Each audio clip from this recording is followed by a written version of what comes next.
All right, Atlanta sports guys are back, but guess what? The triumvirate, like the trio that you have come to know on the weekend shows here. I don't know what the future holds because last week no Max, this week no Garrett. I don't know. Is it me, Max? Is it me? Is it that I come to you guys with a hold on? Where is it? I before I got started. This is a shout out to the University of North Georgia, the undergraduate alumni. But I think I have like a spot as you can see, okay, here, and I don't know. There it is. There it is. Can't figure it out what that came from, but I looked at it earlier and I was like, oh, I have a spot, and I don't know if it's a coffee stain. I don't know what it is, but this is a clutch blue University of North Georgia crew neck, and I'm not coming with my best because I'm out here coming up to you guys in this podcast with some stained, nasty clothing, and that's my fault. That's my fault, Max. I think it's on Garrett. I mean, Garrett's on a world tour, right? Yeah, he is. He can't be bothered to talk for half an hour. He's hitting every corner of the U.S. He even skipped over Knoxville. He was in Nashville last night. I saw because at the Preds game, and didn't no stop in, no anything. But to be fair to Garrett, probably wouldn't have done anything. Probably been like, it's going to be a hard pass for me, especially on weekdays. Don't really do anything. I don't want to be invited like going forward. So my friends and family who are listening to this particular episode, please remember, don't invite me to things. You don't have few to. invitations as possible. Oh my goodness. The fewest invitations are possible because that is my motto in life. I'm already busy enough. I don't want to go. It's nothing against you, but I don't want to go. And that is one of my favorite things about the sports renaissance woman is that she doesn't either.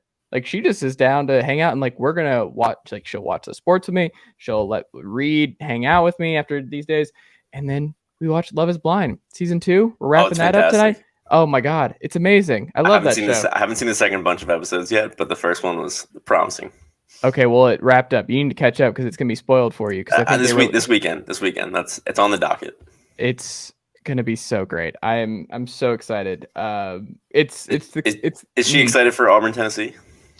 She likes basketball, so she's excited for it. And I will say, I mean, she's a good sport because she went to the Tennessee baseball game with me last Sunday, and I went with the Sports Renaissance father Saturday, so with her dad, and that was cool. But yeah, it was a lot of Tennessee baseball this past weekend. And your team, the Michigan Wolverines, have had a very normal week. Nothing of the sort, nothing out of the ordinary for Michigan basketball as of late, right? I can't think of anything. I mean, all I know is that the team rallied around some adversity, got a big win against Rutgers this week. And I mean, just a normal bubble team doing normal bubble things, right? It's weird that you guys are able to employ the Clippers owner as your temporary assistant coach. That's out of pocket. You're talking about Phil Martelli's a god. He's an A10 god. That man looks like he looks like some weird evil version of Steve Ballmer. He looks like Steve Ballmer on like his worst day. That's what he looks like to me. Steve Ballmer, if Steve Ballmer spent like 40 years grinding tape in the tape room, just cranking it out, just no sleep. Exactly. Well, we're going to talk first. I think we should hit on the Hawks real quick because they lost to the Chicago Bulls last night in their return from the All-Star break. A little over 20 games left for the Sox team. They're now sitting at 28-31 in the standings. It's over, Max. Like I've gone ahead and penciled in. They're not a playoff team. I think at this point, like they'll probably be in that 9-10 range. And then they got to win. It's going to be tough because if they're right there with the Nets at the 8 spot and a healthy Nets by that point, like it's not happening. Like you're not doing this. And it's never going to be healthy. Like DeAndre Hunter left this game for some sort of illness. We don't even know what that is. Like he just left. There's still no clarity on what's going on there. No John Collins, which obviously really hurt last night. But like the people now, there's like straw man arguments about Trae Young where it's like, oh, this is everyone wants Trae. It can't always be on Trae when he has a bad game. And it's like, who's blaming Trae? Who is like, there is not one Atlanta Hawks fan that I've seen been like, man, Trae's really got to do some, like when no one's doing that. No Hawks fan is like, you know what went wrong this year? You know what went wrong? It was when Trae Young really tried to do too much. It was when Trae had those rough nights is what really did us in, like last night where he goes 4 or 17. It's like no one's blaming Trae Young. The Trae Young is the furthest from Atlanta's problems in 2021, 2022. But I will say this is this offseason, man, this summer is going to be a bloodbath. Like there's no way it can't be a bloodbath. And I don't know. Last night just sucked. And I watched the game early this morning and I don't know, man. This team, I'm over it. I'm just so over it. Totally. I don't want to watch anymore. I don't want to do this. I know how these games are going to go. Yeah, and I think the All-Star break was important because it was a bit of some cold water poured over us. I think Hawks won 2 in a row at the end of the right before the All-Star break, and so you could have sort of construed that as like, oh, momentum. This team is probably better off not making the playoffs for a couple reasons, and I think the most practical would be there needs to be a realization about the roster construction here, and it needs to be obvious to Travis Schlenk. Like this, it's not going to work with this construction, and I think there are a lot of ways to go about that. And you're it's not a tear down. Like you have a superstar to build around who is definitively one of the guys, and you can do it around him. You did it last year, and he is single-handedly basically a top 5 NBA offense. And that is a great place to start, right? But I think this year was a very obvious tell that you're not going to do it by surrounding him with a bunch of 6 out of 10 role players. That's not how this is going to work. And you have to swing for the second star to put around him. And because of Trae's limitations, it has to be somebody who complements him well. I think that's the first reason. And Travis Schlenk, I think, knows that. The second reason is being a title contender when you're not in a big market requires luck, right? And, what if you pull a Cleveland and get in the top 4 of this lottery? That is an instant franchise changer. And so we talk about all these ways to get a superstar. What if you luck into Jabari Smith? I don't know. It's not the craziest thing that ever happens. And so you need one stroke of luck, right? You need one guy to ask out who can fit in Atlanta. You need, maybe the lottery ping pong balls are that luck. You need something. And I think the second half of this season almost doesn't matter, right? If they sneak in as the 8 or whatever and, lose in 5 or 6, it's not going to change a thing about what I think about this team going forward, what I think about this season. And so I think it's almost for the best if they don't. I think the 6 is out of reach, and it's almost for the best if they don't, if they sort of bow out here. Schlenk deserves a lot of criticism for how he approached the deadline. I think at the bare minimum, him doing nothing. And I would love to know the inner workings on what went into them not doing anything at the deadline for the most part. But let me ask you though, what do you think he did wrong? Because I think of that as we were talking about this at the deadline. The only moves you were going to make are sort of around the edges to improve the team for this year. And so if you don't believe in this team, standing pat was probably the right way to go. You need to make big changes, and that's coming. But adding a veteran wing for this year, and giving up assets to do so, that probably wasn't the right call. No, I would actually go the other way. Is because what I've been saying on this podcast for a couple months now, where I'm they dug themselves too big of a hole. Where you guys were pretty optimistic. When things were turning around in the win streak, and I was still the losses still count. The losses in October count the same as they do in February. And this team part of it was the COVID stuff that was just insane that hit them and decimated them during that run. And the Hawks got kind of screwed in a lot of ways during that time period.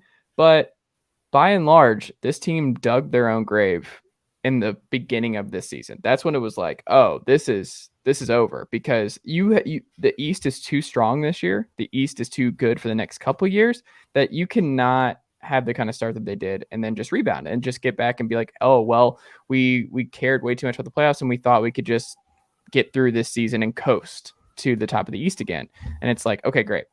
The problem with all of this is, okay, you have DeAndre Hunter, you commit to him a little bit because you move on from Cam Reddish, you do an addition by subtraction thing, whatever. Still a miss on your part. That's still a miss. It doesn't matter. There's no way to shake that. That's a miss. You got nothing for him. Nothing. And he was the big part of the Trae Young Luka trade. Like it's just that's part of it. I DeAndre mean, Hunter, who you got a semi-real first. I Like mean, you got that's not nothing. Like they it, will use that in a deal. yeah, maybe. Well, we don't know. They haven't done anything yet, so we'll see. But by and large, I think he should have. And this was something I had the more cynical perspective going into the deadline, where I'm like, dude, I would look to see what DeAndre Hunter's value is, see what you could get for a Bogey, because Bogey is useless right now. He's doing great stuff for us as of late, but he could have helped the contender, and he could have been someone that you could have gotten even more draft capital or maybe another young piece for him. And you just saw how active everyone was on this trade deadline. If you didn't believe in this group, like you're suggesting, like he probably was like, stand pat, just kind of like, let's get through this season. It's like, man, Gallo should have been moved. Gallo does not serve a purpose. And I think you could have done kind of what Portland's doing in a way where you're like recalibrating around Damian Lillard. You have all this space, but just in a better way. Like you don't completely tear it down, but you get rid of the pieces that are like, okay, this is not working. We got to shake things up. Like, let's clear the runway. Part of the struggle was they couldn't trade Capella. Like, that was a huge issue here because I think if you could have, he's gone. Like Onyeka Okongwu should be playing 30 minutes a night minimum for the rest of the way. Like, that needs to happen because we really need to see what he is before we put him on like some sort of trade block or try to figure out if he's part of this piece and he's someone you want to commit a lot of money to over the next couple of years. I don't know, man. I'm pretty bummed out because I think this summer is just going to be complicated. And I mean, if you read the Howard Beck piece on like teams waiting for the next wave of disgruntled superstars, and Dame, Donovan, and Zion were on that list. And that's the teams that we're looking at. And maybe you get into the Donovan Mitchell sweepstakes. I know we all would love for Jaylen Brown. Celtics are playing amazing basketball right now. They're not moving. That's over. Beal is probably the most realistic one to me. I still think they'll talk themselves into conversations around him. And I think now the Wizards have fallen apart, like that's a possibility. And people who are like, oh, that doesn't fix the defense. I think you're at a point now, if the Hawks miss the playoffs, you have to do whatever Trae wants. So if Trae is like, I need help on offense, I'm tired of having the usage rate because he's in the 100th percentile again in usage rate, folks. Like if you go to cleaning the glass, he is still in the highest of highs in usage rate. And that's good. Like you said, it's always a top 5 offense, but that wears on guys. And I think part of Trae, he's looking around and he's like, nope, can't win without another dude. I'm tired of doing this after a couple of years. I want to get back to the Eastern Conference Finals. I need another offensive weapon. This is an offense first league. Go get me some guard help, and me and Beal, like if they think they can stop us in a 7-game series, they could beat us 4 times when we're averaging 121 points per 100 possessions. So be it, but we're going to go for it. And I know I can trust Beal because he's another, here, ready for this? He's a bucket. And I don't know. I think that's ultimately what's going to happen here.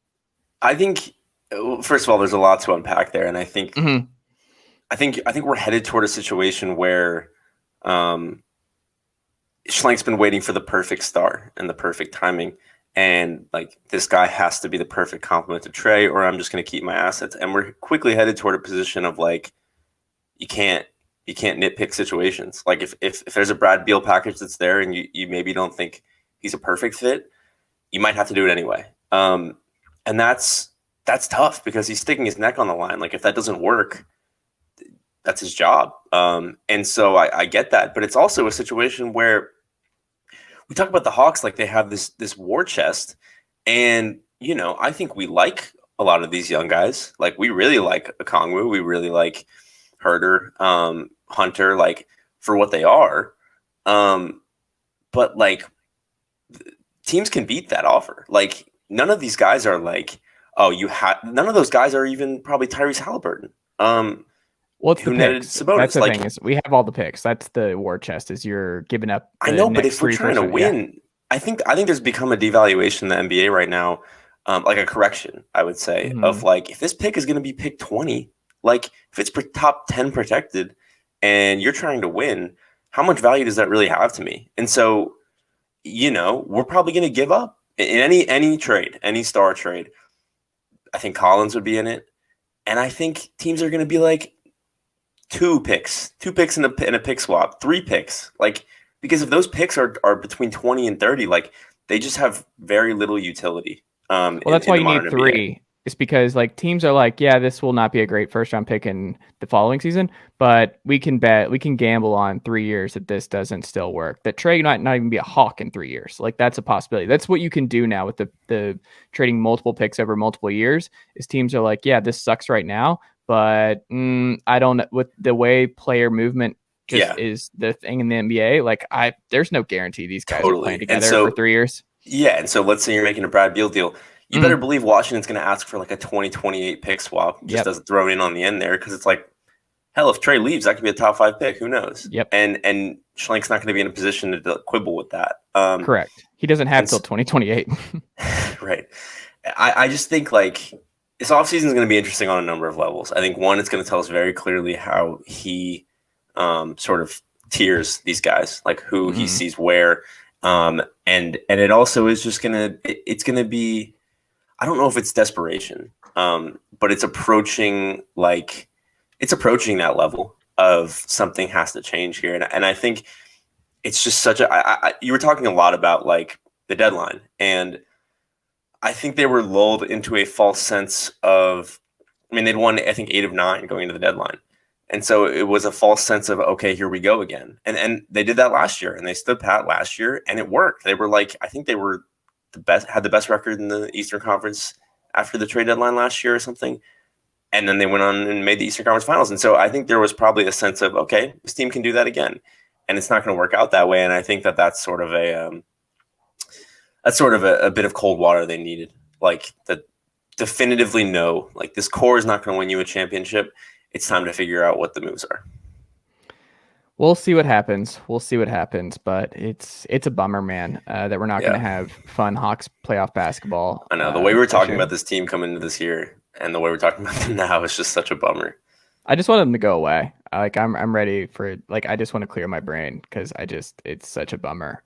Which is not great. Let's move to the Falcons. Speaking of bummers. Well, speaking of bummers, but we add Ryan Pace, the recently fired Chicago Bears GM, to the fold here.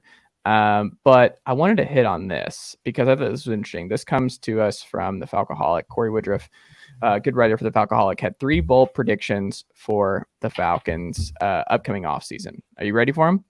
Yeah, I mean. All right. The Falcons trade both Calvin Ridley and Grady Jarrett. Oof. The Falcons don't re-sign Foye Oluokun and keep Deion Jones. And the Falcons don't add a de facto replacement for Jalen Mayfield. What do you make of those 3 bold ones? And how would you rank them in terms of most likely to least likely? Okay, I think most likely would be keeping both Foye Oluokun and Deion Jones. I don't think, like, I think if you're in a position where you're trying to trim the fat here, I think Deion Jones is like the first place you start. I think they probably will re-sign Oluokun if the price is reasonable, which I would imagine it will be. He's been pricey, man. He's been good. We'll see. We'll see how the league values him. I don't know if like tackle numbers really appeal. Like, I don't think you're going into a free agent negotiation anymore and saying, I led the league in tackles and have that be like the hallmark of your pitch. Like we all remember Paul Warlow and like the year and a half where we were like, oh damn, is Paul Warlow really good? And it's like, oh no. He's just tackling guys like 7 yards beyond the line of scrimmage every play. Leave Jesse Tuttle I would alone. be surprised I would be surprised if Deion Jones is a Falcon next year. I really would. Yeah. I think I'd be surprised if they traded Grady Jarrett, but not stunned. There's been a lot of. Well, it's not just Grady Jarrett. The expectation, you have to combine that. It's not just Grady. It's Ridley and Grady. That is a lot of star movement in one offseason. Yeah, but I think we're sort of pricing in that I would say a Ridley trade is more likely than not. Would you? Mm-hmm.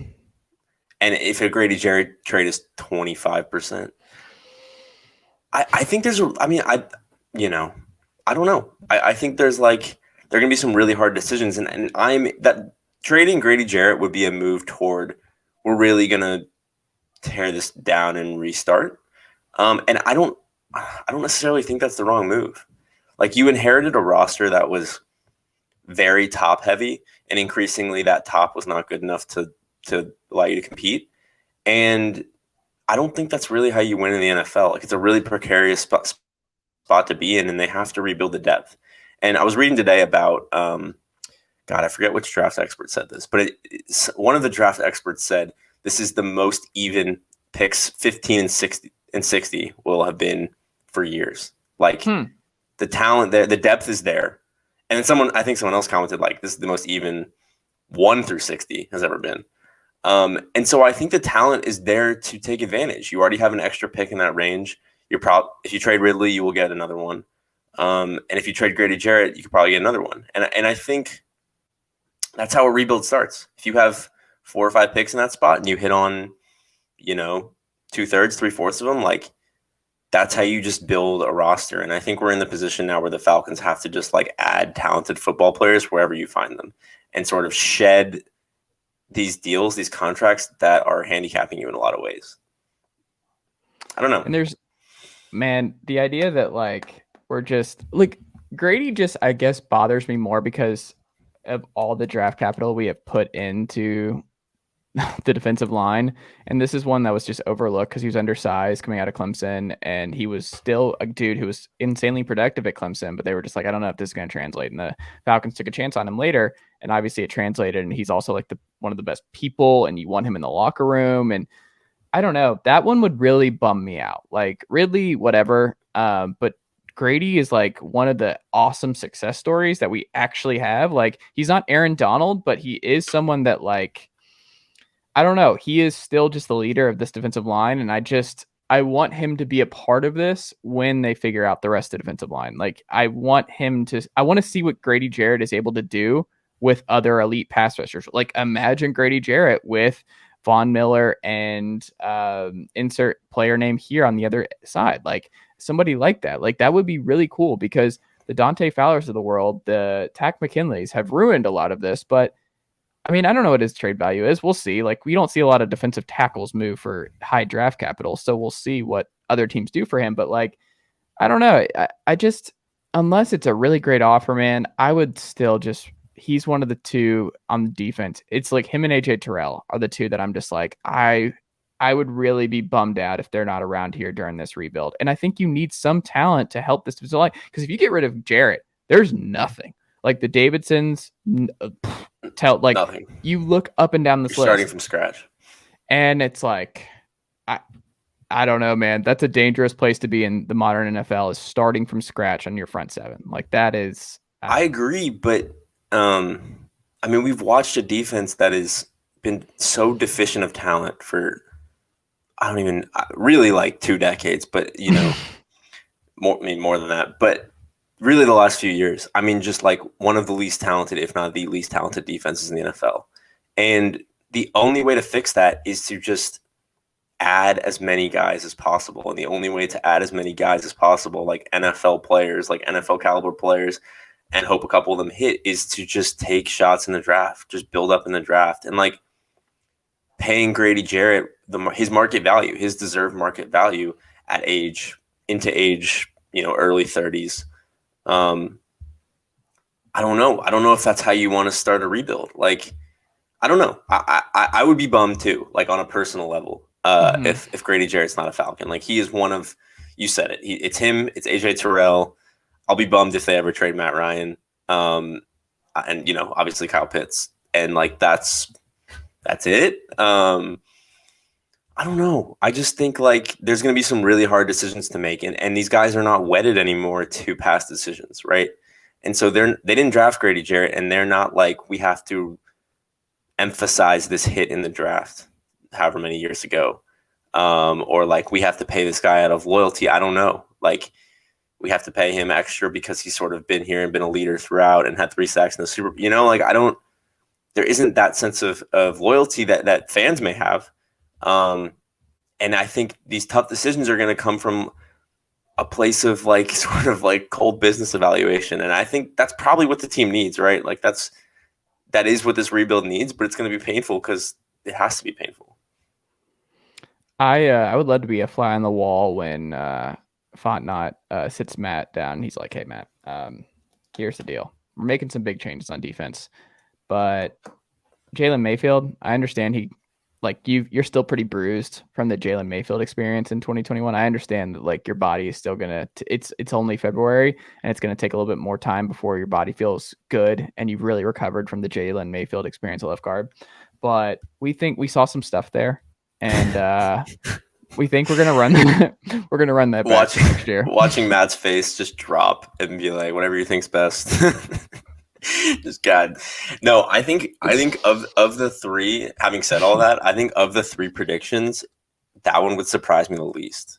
I don't think they're gonna, granted, like, I'd be totally fine if they just admitted the L and the Jalen Mayfield experience and moved along. I don't think that's the number one priority here. I don't think it's number two priority. I don't think it's a top 5 priority. And I think there's going to be some willingness to say, okay, this guy took his lumps. He's got some really bad tape to go through, and let's give him an offseason and give him a chance to figure it out. Bring in some competition, but figure it out. And I kind of think that's what they're going to do. And then we're going to realize like week 4, like, oh shit, we really messed that up. Like we should have probably done something there. I don't know. We'll see. We'll see what happens, but I'm pretty. One last point on the Falcons, and then we can move on. I think it's funny as I'm like thinking about, like I'm like reading about draft guys and like, who they could take at 8, who they could take in the second round, guys like that. And all these guys that are like, oh, he's got a world of upside, but like he's going to need a few years to figure it out. And like, he's going to need some coaching. My core, like physical instinct is always like, oh, he can't be a Falcon. Like that's, it won't happen here. Like David Ojabo, I'm the biggest Michigan fan. If David Ojabo comes to Atlanta, I'll feel bad for David Ojabo because it'll be like, he's not ready to be like a number 1 edge rusher in the NFL yet, and the Falcons are going to expect him to come in and have 10 sacks next year, and it's not going to happen, and he's going to get washed against the run, and it's going to be like, oh god, like Vic Beasley 2.0. That's my last Falcons point. Yeah, let's just do like only SEC guys this draft and see what happens. Let's just do all the like do what the Washington football team did. You know what they did to fix their defensive line? How about every Mississippi State and Alabama player that's been good? Like, let's do that. Jonathan Let's get Allen. refined football players, guys who know what the fuck they're doing and are ready to come in. Sorry, didn't mean. Yeah, no, I mean that's basically what you have to do. Like, it's a I love where it's like it's all this technical knowledge about drafting and everything else, and it's like, hey, let's just go get get Nakobe Dean. He's super fast, really good. Like that guy can tackle. Right, like that would be me in the draft room. Well, let's hit on the Braves real quick too. There's growing belief. If there is a season, Max Marcovitch, because this week we learned that the Braves made a lot of money. Liberty Media disclosed that they made a lot of money this week for the fourth quarter in their financial gains from the Braves postseason run, everything at the Battery, being back to 100% capacity. Still, Buster Olney said the sentiment around the league is the fact that the Braves did not get this done before the lockout, that a lot of teams, like the odds of him returning are slimmer because now the Braves are now having to compete. Like the difference before this was that like the Braves did not have to compete with anyone but themselves. It was just a back and forth with Freddie. Now it's like, no, we have to deal with the LA teams, New York getting involved if they can't go get Matt Olson or something. Like now it's a competition. And when you're in a small medium market, they lose these competitions traditionally. And this is like, I love that Liberty Media stuff came out this week because I'm sure they did not like that. I'm sure that this is something that they're not going to enjoy. And you saw in the report from ESPN on Buster Olney where he was like, the Braves will act. It's almost like a foregone conclusion. The way this is worded is like the Braves 100%. Are prepared to act and get over this real quick and trade for Olson or whoever. And I'm like, they're out of their minds if they think that's how that's going to go. Is that 100%. The fans are...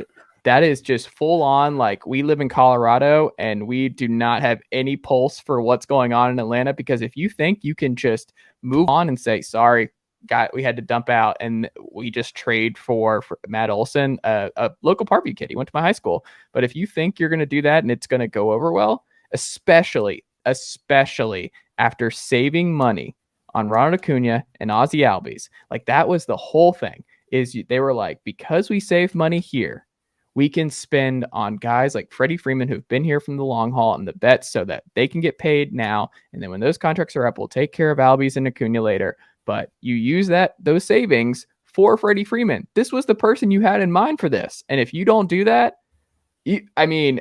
they already were on thin ice, and like it's great that we won the title and all that, but like that is just insane to me. When I saw that, I was like, this is a foregone conclusion. Like that's where I'm at right now. It seems like that's where you're at too.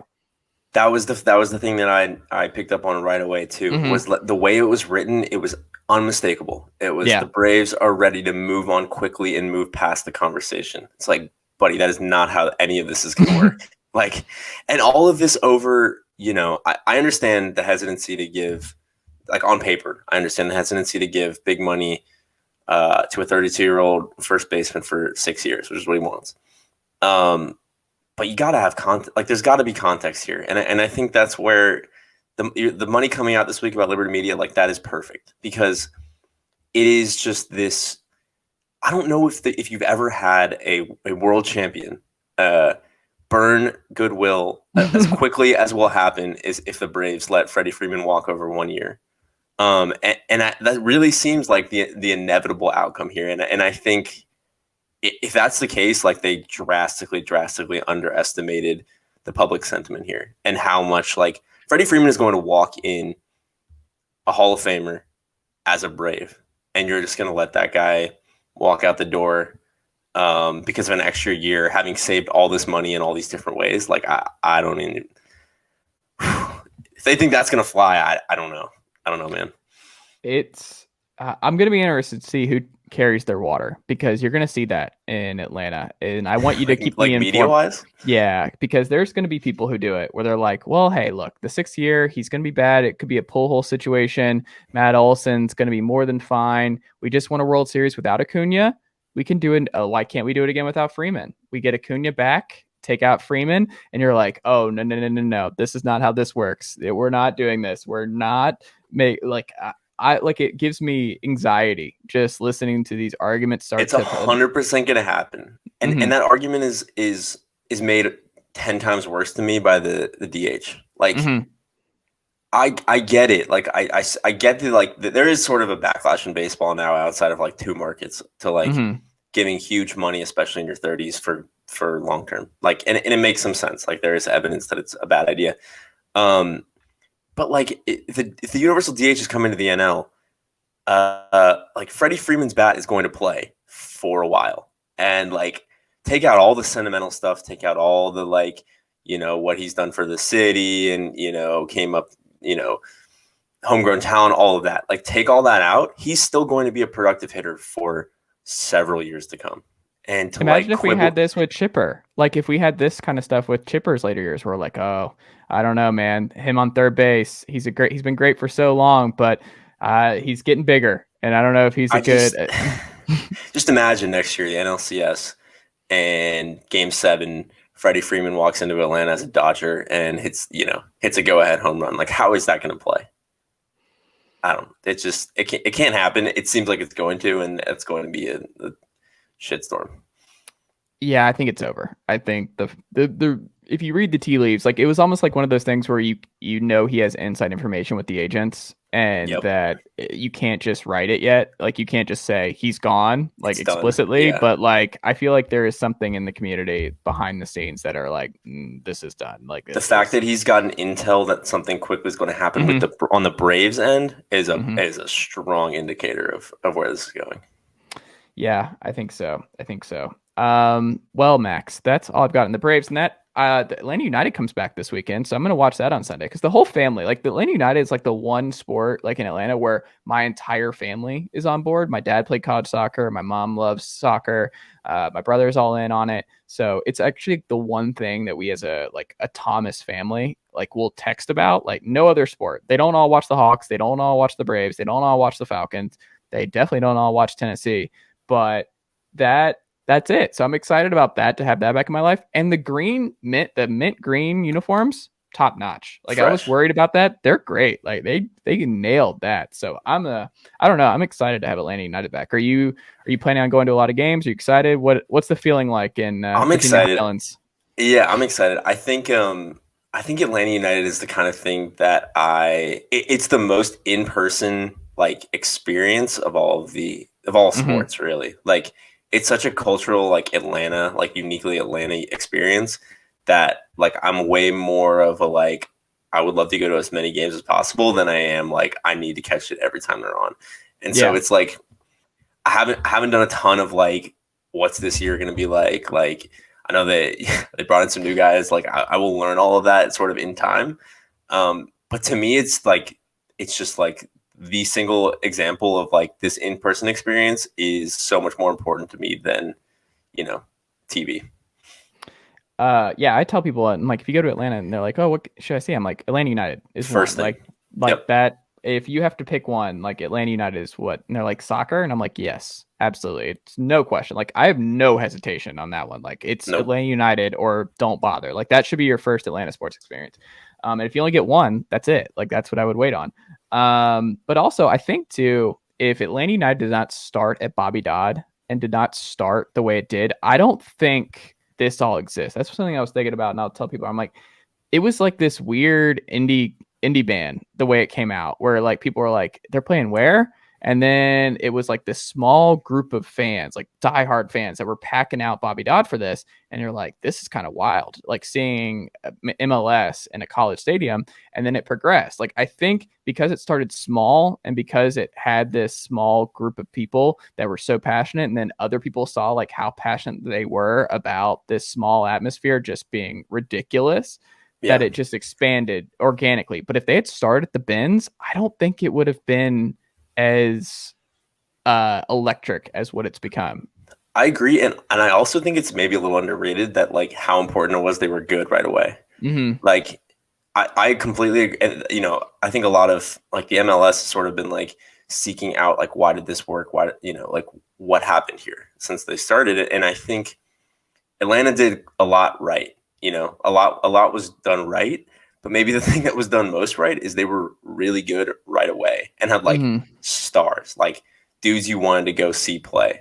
And so I completely agree about Bobby Dodd, and like those. I went to a few games of Bobby Dodd, and it was like such a unique sports experience. It was so unlike any other game I'd attended, and I like it's one of those things where the first time you go, you're like, I need to go back. And so it was every opportunity it could, and that was sort of a cascading effect. And I agree with you. It was like the Benz is crazy nice, and like the first game at the Benz was awesome, and like going to see games at the Benz is incredible. But it's just different. Like it's not. I don't know. It's not like the same sort of like communal. I think just like what is going on here experience that everyone had at Bobby Dodd. Absolutely. All right, man. Well, that's all I've got for the Atlanta Sports Guys. Garrett, we miss you. Hope you enjoy listening to Max and I talk while you're traveling and everything. That you get to hear your name shouted out while not being on the podcast. That's always cool. We don't even know where you are. You're somewhere around the United States at the moment. Hope everything's going well. But Max and I held it down, I think, pretty well. And we can find Max on Twitter, Max_Marcovitch. Follow myself at Chase_Thomas. But yeah, Atlanta Sports Guys every week at this time on this feed. And you can watch us on YouTube. So go do that.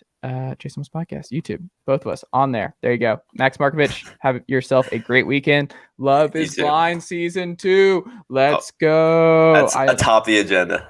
Dude, I don't care. I have no shame. That show is fantastic, and I wish they did it. No, why would you have shame? No, all the time. It's so great. Love is Blind, Season 2. Netflix. Do it, folks. See you, Max.